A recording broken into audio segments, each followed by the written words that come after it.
हमें हमारे आदरणीय मोहनलाल शुक्ल 101 रुपये का आशीर्वाद व बार बार अभिनंदन वंदन बा। हमारे गुरु जी खोखा मिर्जापुरी की तरफ से 51 रुपये का आशीर्वाद बा, बार बार अभिनंदन वंदन बा भैया। माता रानी बाबा भोग भीम जी इसे बढ़ा रहा है तो हर मेरे उनका नाम अमर है।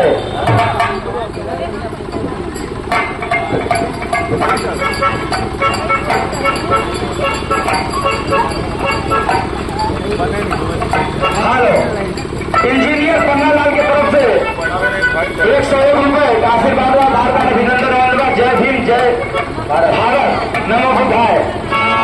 अपनी आगे कहनाम बा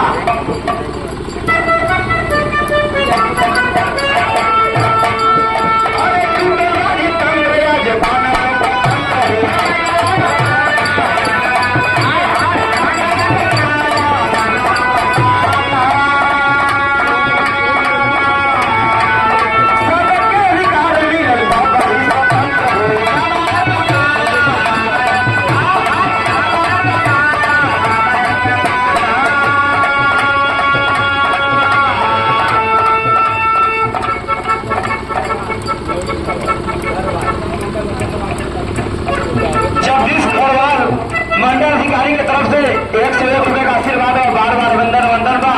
जय भीम, जय भारत।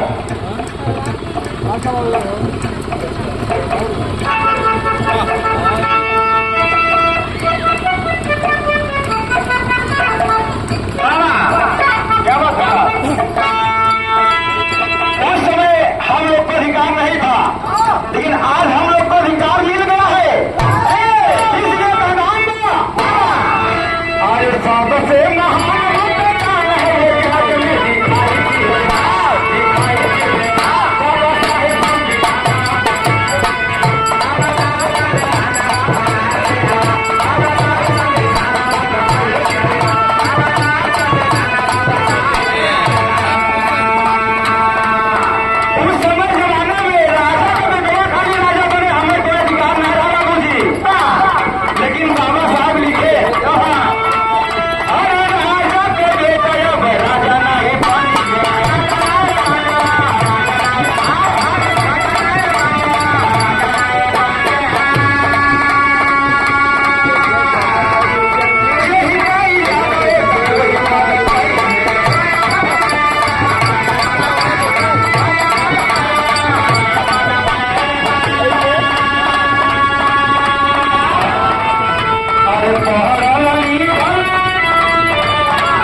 रामदेव कथा गावत है थोड़ा थोड़ा भैया अरे गाड़ी गाड़ी जा रहा है गाड़ी गाड़ी जा रहा है गाड़ी गाड़ी जा रहा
कुछ गलती हो छोड़ लड़का समझ के माफ किया।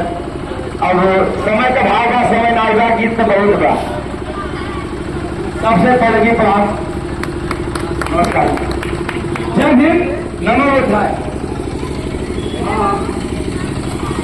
मैं आपको जो है